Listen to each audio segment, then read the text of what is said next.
মনের আনন্দে নিজ আশ্রমের দিকে আগমন করছে। নৃত্য পরিবেশনা করে দেখাচ্ছেন দুই তরুণ নৃত্যশিল্পী বৃহস্পতি মাহাতো ও মঙ্গল কুমার মাহাতো।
নিজে আশ্রমে পদ্মাসনে উপবিষ্ট হলে অন্যদিকে বসুদেব নন্দন দুই ভাই বাল্যকালে শিক্ষা নিতে এসে দিনের পর দিন আজ তারা অনেক বড় হয়ে উঠেছে।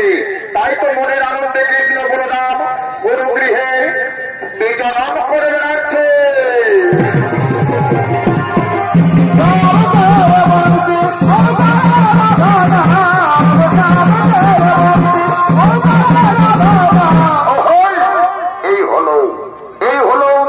বসুদেব নন্দন শ্রীকৃষ্ণ ও বলরাম গুরুগৃহে বাল্যকালে শিক্ষা নিতে এসে দিনের পর দিন আজ তারা অনেক বড় হয়ে উঠেছে।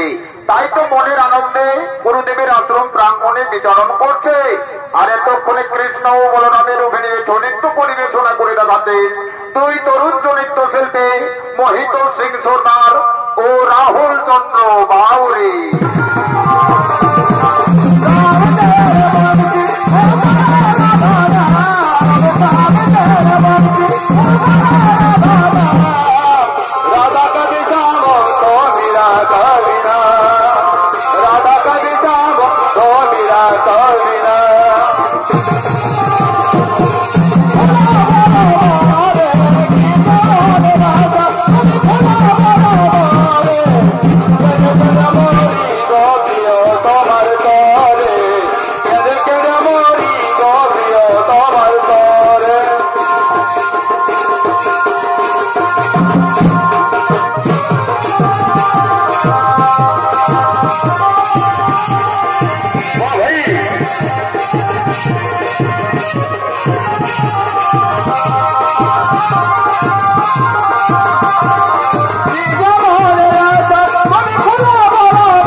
Oh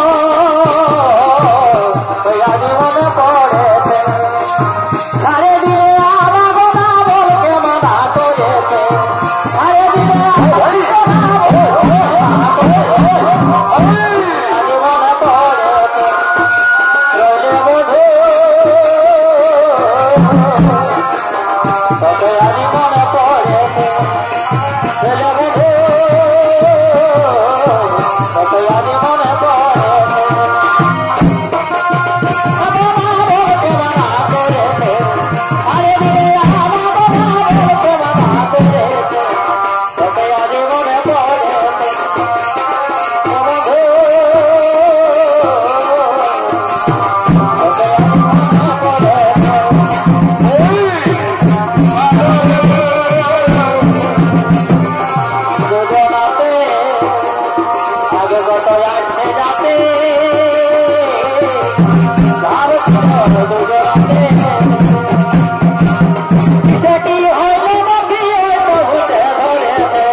গুরুদেব যদি আমাদের কাছে থেকে গুরু দক্ষিণা নিতে না চাইছে তাহলে চলো না রে ভাই আমরা একবার গুরু মাতার কাছে যাব, ওই গুরু মাতাকেই না হই কিছু গুরু দক্ষিণা হিসেবে দিয়ে যাব।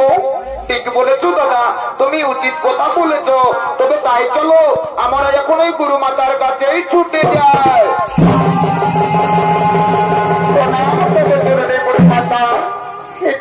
কৃষ্ণ বলরাম, কি হয়েছে বাচ্চ? কেন মনোভাবে ছুটতে ছুটতে আমার কাছে তোরা চলে এলি? ওগো গুরুমা, গুরুমা আমাদের কিছু হয়নি মাতা, কিন্তু গুরুদেব আমাদেরকে বললেন গুরুগিরিয়ে শিক্ষা লাভ নাকি আমাদের শেষ হয়ে গেছে, এরপর আমরা নিজ বাড়িতে ফিরে চলে যাব। কিন্তু যাওয়ার সময় গুরুকে কিছু গুরু দক্ষিণা দিতে চাই, কিন্তু গুরুদেব তো কোনো গুরু দক্ষিণা নিতে চাইছে না। তাই তুমি বলো তো গুরু মাতা, তুমি আমাদের কাছ থেকে কি গুরু দক্ষিণা নেবে? সেটাই না হলে আমরা নিয়ে যাব। না না বাবা কৃষ্ণ বলরাম, তা হয় না রে, তা হতে পারে না। আমি আমি গুরু দক্ষিণ নিতে পারবো না বাবা, তোরা যা, এমনিতেই চলে যা, আমি গুরু দক্ষিণ নেব না। একই গুরু মাতা অমন ভাবে বলছো কেন? আমরা তো তোমার সন্তানের মতো, তাহলে আমাদের কাছে চাইতে তোমার অসুবিধে কোথায়? বলো না গুরু মাতা, বলো তুমি আমাদের কাছ থেকে কি গুরু দক্ষিণা নেবে? হরি বাবা কৃষ্ণ বলরাম, কি বলবো বাবা, সে কথা আমি যে তোদের কাছে বলতে পারবো না বাবা। আমি একজন দক্ষিণী মা, আমার পুত্র শোকে আমি বিরাট কাঁদতে থাকি বাবা। না না না, কিন্তু সে কথা আমি তোদের কাছ থেকে বলতে পারবো না, আমি সে কথা বলতে পারবো না। একটি গুরু মাতা, তুমি অমন করে বলছো কেন? তুমি একবার খুলেই বলো না মাতা, আমরা সে কথা রাখতে পারবো কিনা। আর শোনো গুরু মাতা, শোনো, আমি হলাম বসুদেব নন্দন কৃষ্ণ। আমি তোমার কাছে প্রতিজ্ঞা করছি গুরু মাতা, যতদিন পর্যন্ত তোমার সে কথা আমরা রাখতে না পারবো, ততদিন পর্যন্ত আমরা বাড়িতে প্রবেশ করবো না। আর এটাই হলো আমার প্রতিজ্ঞা। কি বাবা কৃষ্ণ, কি তুই করলি বাবা? ও কারণে না জেনে না বুঝে কেন এত বড় প্রতিজ্ঞা করে ফেললি বাবা? হরে কৃষ্ণ, তুই জানিস না বাবা, আমার নয়নের মণি পুত্র তোদের মতোই একটি সন্তান ছিল বাবা, তার নাম ছিল পুনর্দত্ত। কিন্তু একদিন আমার কাছ থেকে বিদায় নিয়ে সে নদী সমুদ্র তীরে গিয়েছিল বাবা পূজা তর্পণ করার জন্য। সেই যে গেল আর সে ফিরে এলো না। কিন্তু আমি যে মা তো সর্বদাই সন্তানের অপেক্ষায় থাকবে, তাই না বাবা? ওরে বাবা কৃষ্ণ বলরাম, তোরা যদি পারিস বাবা, তাহলে এই দক্ষিণী মায়ের হারিয়ে যাওয়া সন্তানকে আমার কাছে ফিরিয়ে দিবি বাবা। আর সেটাই হবে তোদের গুরু। একটি গুরু মাতা, একটি কথা শোনালে মা জননী, আমরা তোমার পুত্র সন্তানকে কোনোদিনও দেখিনি, কোথায় আছে তাও জানি না। আমরা কেমন করে ফিরিয়ে দেব মাতা?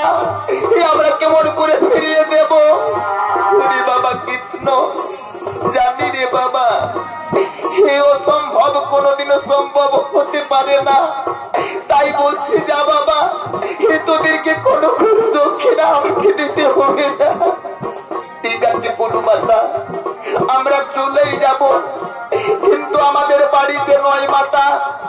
আমরা তোমার পুত্র সন্তানকে খোঁজ করার জন্য বেরিয়ে পড়বো। চলো মাতা, চলো, শেষবারের মতো আমাদেরকে কিছু ভোজন দিবে, চলো মা। আর সেই ভোজন খেয়ে আমরা তোমার পুত্র নয়নের মণিকে খুঁজতে যাব। পুত্র কৃষ্ণ বলরাম, তাই হবে বাবা, তাই হবে। স্বামী, স্বামী গো, চলো না স্বামী, আজ আমাদের নয়নের মণি কৃষ্ণ বলরামকে কিছু শেষবারের মতো আহার দেব স্বামী। আজ শেষবারের মতো কিছু আহার দেব।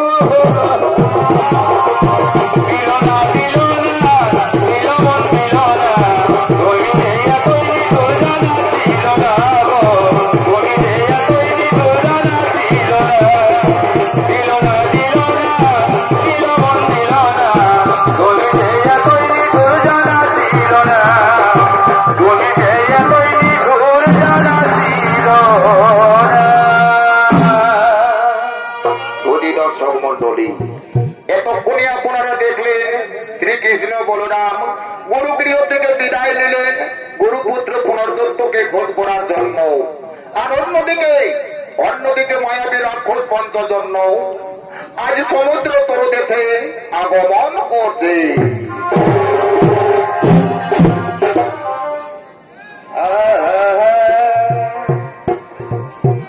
ভেবে দেখো মনে এই সুন্দরী ভুবনে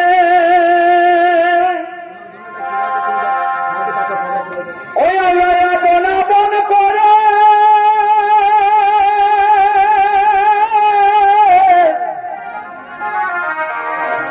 মরিব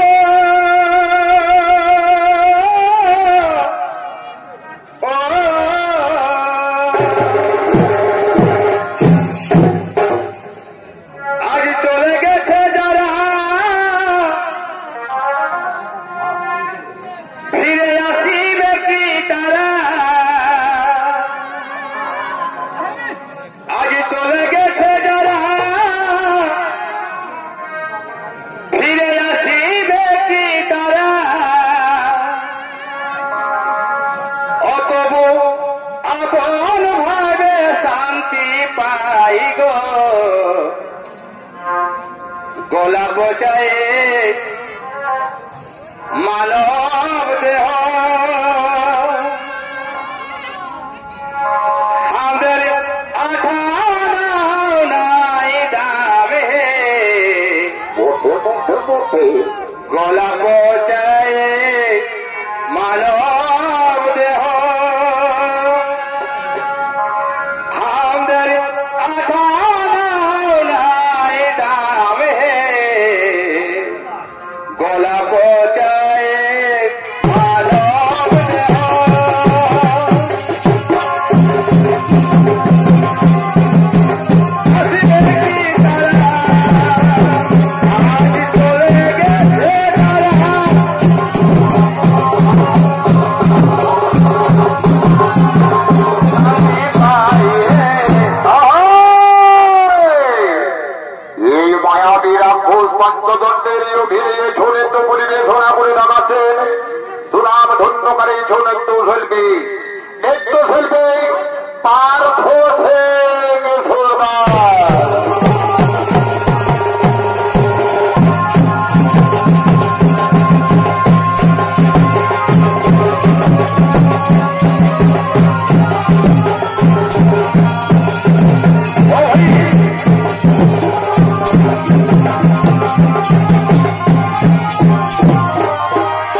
সমুদ্র দেবতার প্রতি আমাদেরকে শরণাপন্ন হতে হবে ভাই। ওই সমুদ্র দেবকে কাতর কণ্ঠে মিনতি করে ডাকবো, তাহলে আমাদের ডাকে সাড়া দিয়ে আমাদের কাছে ছুটে আসবে, আর তখনই আমরা জেনে নেব পুনর্দত্তের সন্ধান। ঠিক বলেছো দাদা, তুমি যথাযথ কথা বলেছো, তাহলে আর বিলম্ব করবো না। এসো আমরা এখন সমুদ্র দেবতাকেই স্মরণ করি।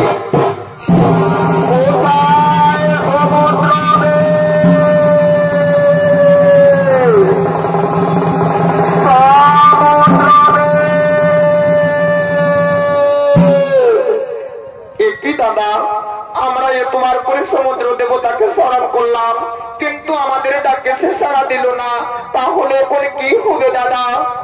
ওরে ভাই কৃষ্ণ, আমাদের ডাকে অহংকারী সমুদ্র আমাদের কাছে আসেনি, তার একটাই প্রতিকার, তার এই অহংকার বিনাশ করার জন্যই তব হাতের অস্ত্র দিয়ে তীক্ষ্ণ বাণ মারে এই বিশাল জলরাশিকে শুকিয়ে দাও, তাহলে ভয়ভীত হয়ে অহংকারী সমুদ্রদেব আমাদের কাছে ছুটে আসবে। ঠিক বলেছো দাদা, তুমি উচিত কথা বলেছো। উচিত জবাব দেওয়ার জন্য আমি তীক্ষ্ণ বাণ মেরে এই বিশাল জলরাশিকে শুকিয়ে দেবো। হ্যাঁ হ্যাঁ, আর বিলম্বন করবো না, আমি এখন বিশাল জলরাশিকে বাণ মেরে শুকিয়ে দেবো।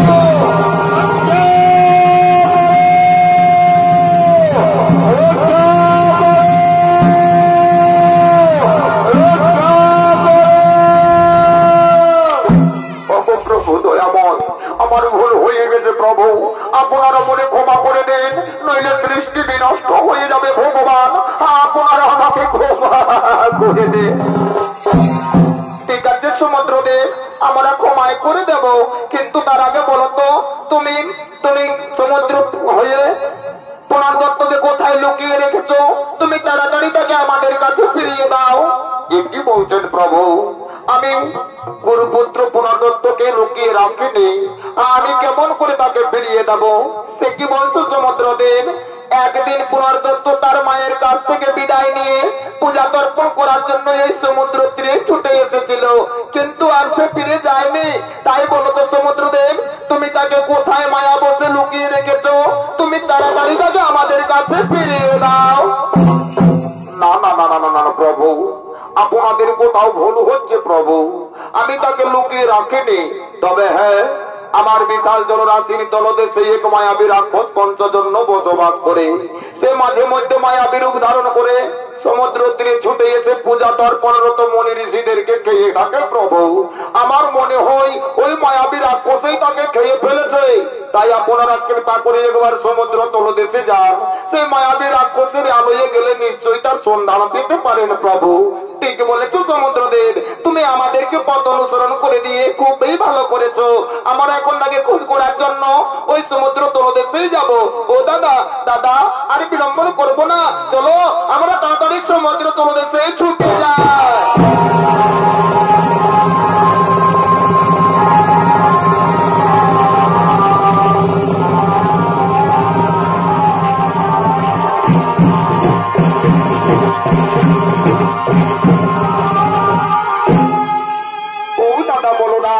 আমরা ছুটতে ছুটতে সমুদ্র দেবতার কথা মতো এই সমুদ্র তলদেশে চলে এলাম, কিন্তু এখানে যে ঘোর অন্ধকার, ভালোভাবে কিছু দেখা যাচ্ছে না, তাহলে কেমন করে আমরা খোঁজ করব দাদা? ওরে ভাই কৃষ্ণ, এই সমুদ্র তলদেশের পথ বড়ই দুর্গম রে ভাই, এখানে ভালোভাবে হুঁশিয়ারি হয়ে চলাফেরা করতে হবে। তাই বলি ভাই কৃষ্ণ, তুই ওই পথ ধরে খুঁজতে খুঁজতে এগিয়ে যা, আর আমিও এই পথ ধরে খুঁজতে খুঁজতে এগিয়ে যাব।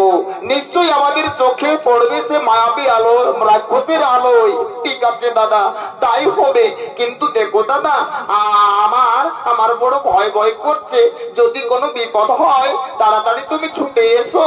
ওরে ভাই কৃষ্ণ, তাতে কোনো চিন্তা করো না ভাই, ওই পথ ধরে খুঁজতে খুঁজতে এগিয়ে যাও, আর আমিও এই পথ ধরে খুঁজতে খুঁজতে এগিয়ে যাচ্ছি।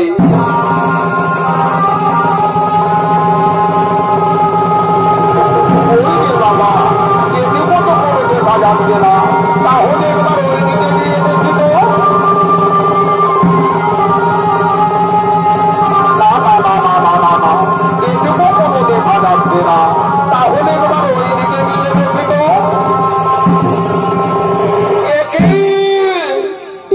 কি দেখছি আমি? এত বড় শঙ্খ! ওহো দাদা দাদা, এসো দেখবে, এসো। দেখছো একটা বিশাল আকৃতির শঙ্খ দেখা যাচ্ছে। এত বড় শঙ্খ আমি কোনোদিনও দেখিনি দাদা। আচ্ছা বলো তো, সেটা কি সত্যিকারের শঙ্খ? ওরে ভাই কৃষ্ণ, ওরে ভাই কৃষ্ণ, আমারও তো আশ্চর্য লাগছে রে ভাই, এত বড় শঙ্খ কোনোদিনও আমিও চোখে দেখিনি। তবে শোনো রে ভাই কৃষ্ণ, ওটা মনে হয় কোনো শঙ্খ হতে পারে না, কোন মায়াবী রাক্ষস মায়ারূপ ধারণ করে রয়েছে। তাই বলি ভাই কৃষ্ণ, একবার একবার তবু হাতের অস্ত্র দিয়ে ওই শঙ্খের উপরে আঘাত করে দেখো তো, যদি তার ভিতরে কোনো মায়াবতী কেউ লুকিয়ে রয়েছে তাহলে নিশ্চয়ই সে বেরিয়ে পড়বে। ঠিক আছে দাদা, তোমার কথা মতো আমি তাই যাব, কিন্তু আমার ভয় ভয় করছে দাদা। তুমি আমার কাছেই এসো দাদা, তুমি আমার সঙ্গে কাছে কাছেই থাকবে। ঠিক আছে ভাই কৃষ্ণ, আমি কাছে কাছেই থাকবো। তুমি যাও ভাই, তুমি তাড়াতাড়ি শঙ্খকে আঘাত করে চলে যেত।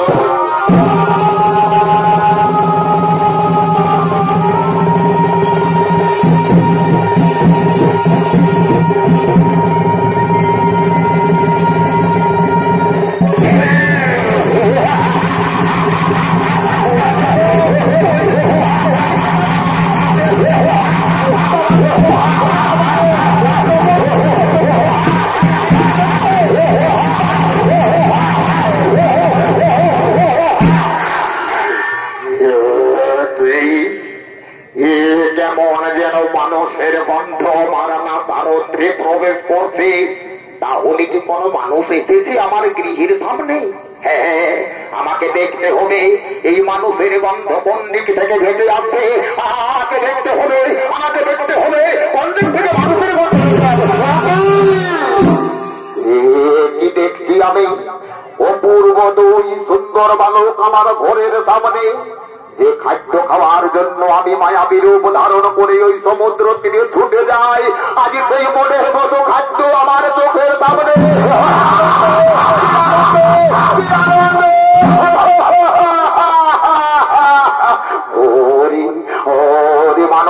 ওরে মানব, আয় আমাকে ঘোরাবে। আজ মনের আনন্দে তোদেরকে খেলে ফেলে বিরত করে আমার ক্ষুধা নিবারণ করবো। আয় আয় আমাকে ঘোরাবে, আয় আমাকে ঘোরাবে, আয় আমাকে কোন দিকে লুকিয়ে গেল, কোন দিকে পালিয়ে গেল, কোথায় গেল, কোথায় গেল? ওই তো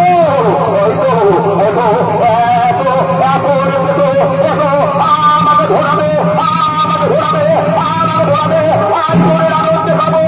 ওরে রাক্ষস, ওরে রাক্ষস, তোর এত স্পর্ধা, আমাদেরকে বলিস খেয়ে ফেলবো? তবে আয় তো দেখি রাক্ষস, তোর কত সাহস, কত শক্তি রয়েছে। আয়, তুই কেমন করে আমাদেরকে খেয়ে ফেলে।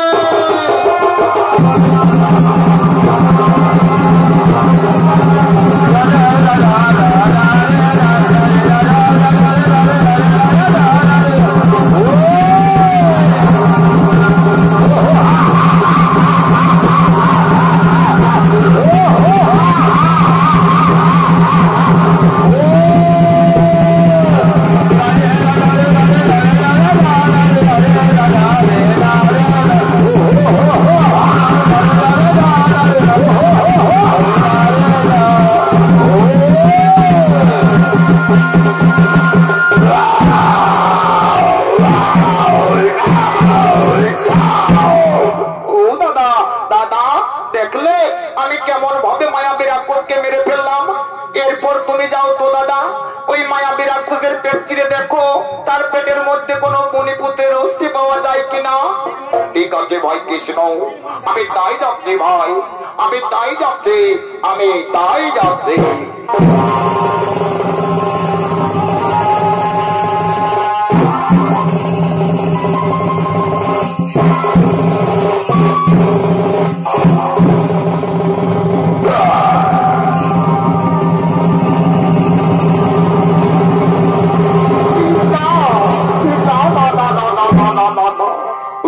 কৃষ্ণ, ওই রাক্ষসের পেট চিরে আমি দেখলাম, কিন্তু তার পেটের মধ্যে কোনো অস্থি পাওয়া গেল না রে ভাই। তাহলে যে একজন নিরপরাধ রাক্ষসকে মেরে আমরা মহা ভুল করলাম রে ভাই কৃষ্ণ, আমরা যে মহা পাপ করলাম। দাদা দাদা, ওটা আমাদের পাপ হতে পারে না, আমাদের হাতেই তার মুক্তি লেখা ছিল। কিন্তু দাদা, আমরা তো শত চেষ্টা করে দেখলাম, কিন্তু পুনর্দক্তির সন্ধান পেলাম না। তাহলে এখন কি হবে দাদা, কোথায় যাব? ওরে ভাই কৃষ্ণ, মানুষ মারা গেলে তার শেষ স্থান হয়ে জমালয়ে যমরাজের কাছে। তাই বলি ভাই কৃষ্ণ, পুনর্দত্তকে খোঁজ করার জন্য আমরা এখন জমালয়েই ছুটে যাব ভাই, আমরা এখন জমালয়েই ছুটে যাব।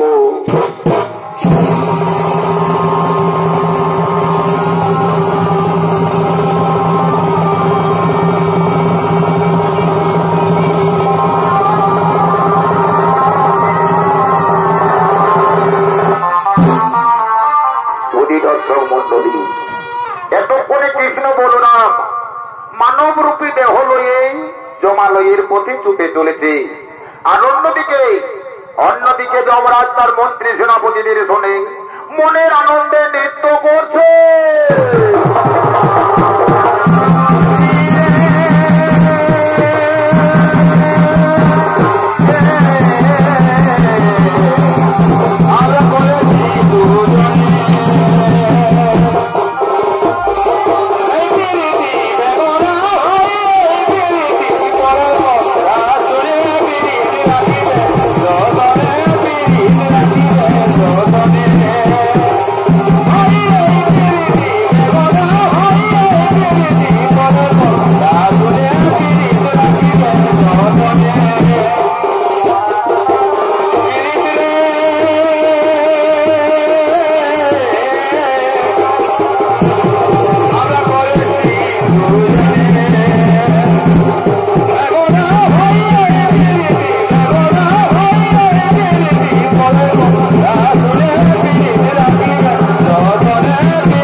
সবাই আনন্দ দান করার জন্য সমস্ত জনগণ আগমন করছে। ভালো বাঁচতে করে কেমে কেমে কেমে দুঃখের কথা কি বলিব দিদি ঘরে নাই খেপ অভালো বাঁচতে করে দুঃখের কথা কি বলিব দিদি ঘরে নাই খেপ এগুলোকে দেখে মন করে মরি আমি ঘরে তরে এই ডরে ডরে থাকব কতক্ষণ এগুলোকে দেখে মন করে মরি আমি ঘরে তরে এই ডরে ডরে থাকব কতক্ষণ আচ্ছা আচ্ছা ভালোবাসতে করে দুঃখের কথা কি বলিব ঘরে নাই ভালোবাসতে করে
যমরাজের সঙ্গে দর্শন হতে পারে না, তাই বলে তাড়াতাড়ি এখান থেকে চলে যাও।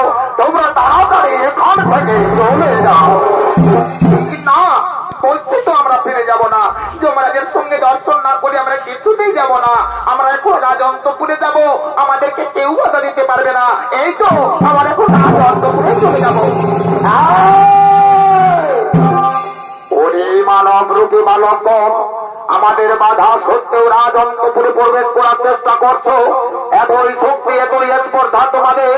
সত্যি যদি যেতেই চাও, তাহলে আমাদের সঙ্গে শক্তির পরীক্ষা দিয়ে যেতে হবে। কি বলছো প্রহরীগণ? আমাদের কাছে শক্তির পরীক্ষা নেবে?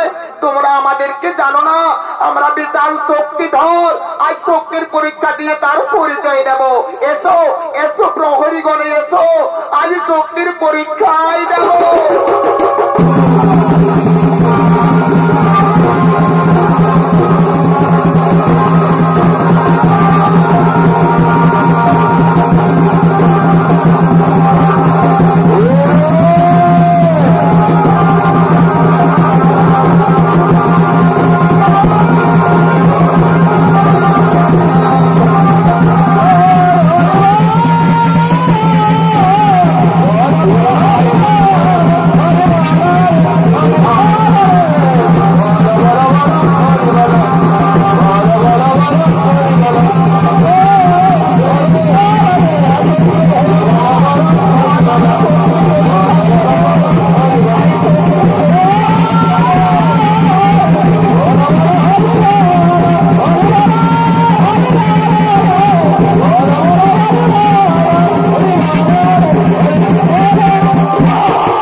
তোমাদেরকে যুদ্ধে পরাস্ত করে দিয়েছে। ওই চলো তো দেখেই, দেখাও সেই বালকদের আসল মহারাজ। ওই দেখুন মহারাজ, ওই দেখুন একাই একটি মানব রূপী বালকগণ এতই শক্তি তোমাদের হয়েছে।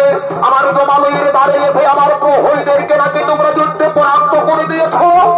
মহারাজ, অপরাধ মার্জন করে দেন মহারাজ, আমাদের কোনো অপরাধ নয়।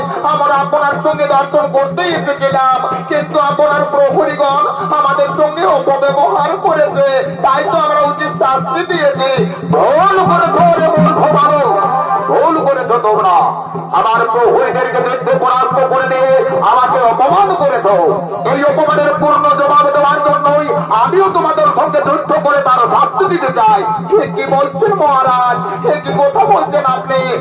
আমাদের সঙ্গে আপনিও যুদ্ধ করবেন? তবে আসুন মহারাজ, আমরা যুদ্ধকে কিছুতে ভয় পাই না। আসুন, আজ আপনার সঙ্গে যুদ্ধ করবো।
বাবা মানব রূপী বালক, আমি না জেনে না বুঝে যুদ্ধ করে মহা ভুল করেছি।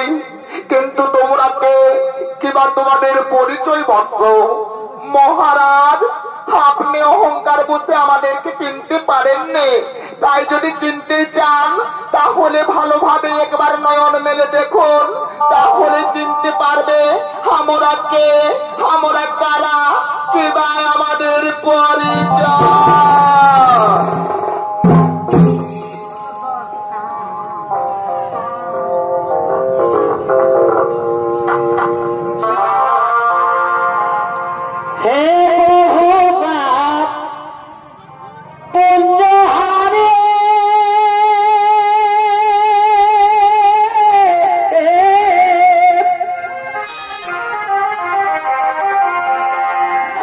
জগত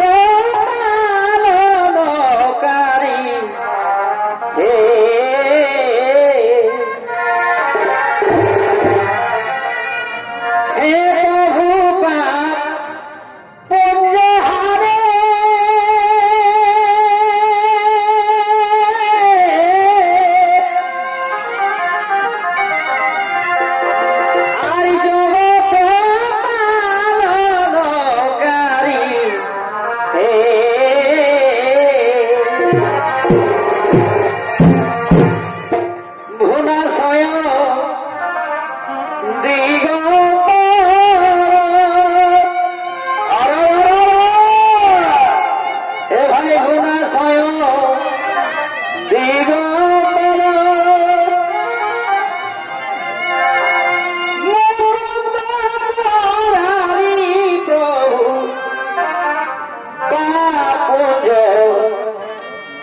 হরি প্রভু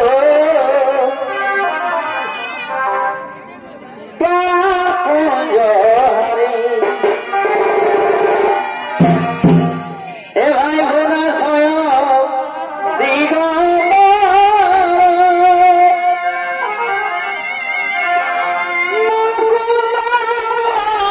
হরি প্রভু পুঞ্জ হরি প্রভু পুঞ্জ হরি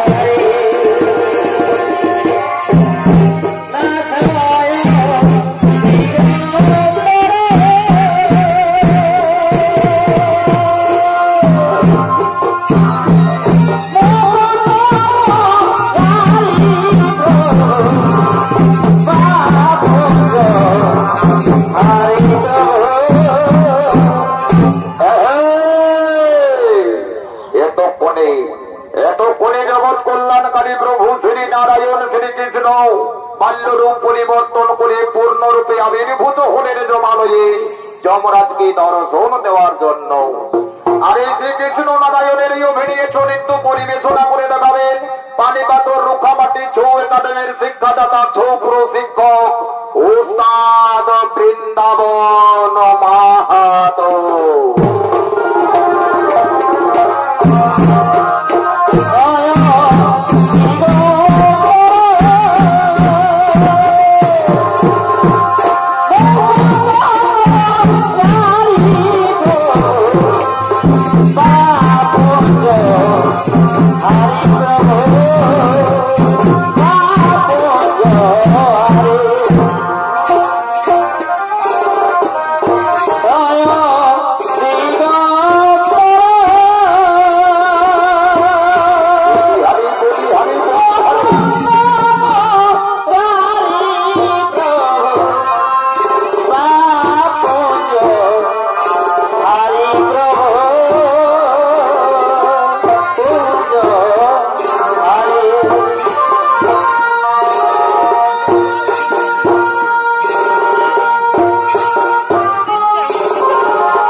শ্রীকৃষ্ণ, আমরা আপনাকে চিনতে পারিনি প্রভু।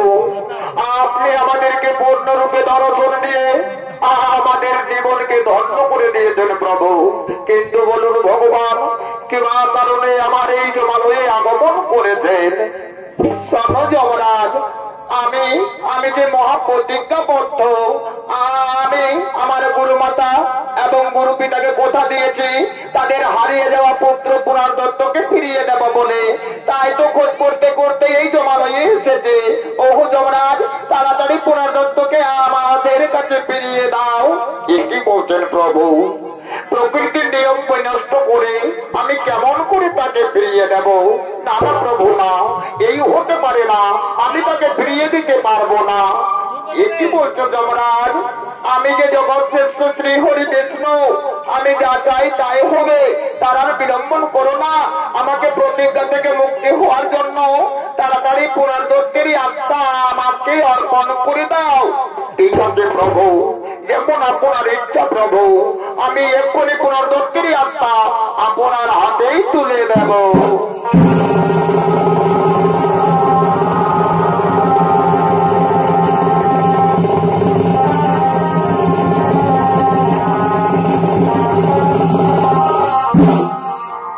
ঠিক আছে যমরাজ, সেই পুনর্দত্তের আত্মা পেয়ে আমি অতি আনন্দিত হয়েছে। এরপর আমরা এই আত্মা নিয়ে গিয়ে আমি তার জীবন দান দিয়ে গুরু দক্ষিণা রূপে তাকে ফিরিয়ে দেব। ও দাদা বলরাম, চলো, আরে বিলম্বন করবো না, এই আত্মা নিয়েই আমরা এখন গমন করি।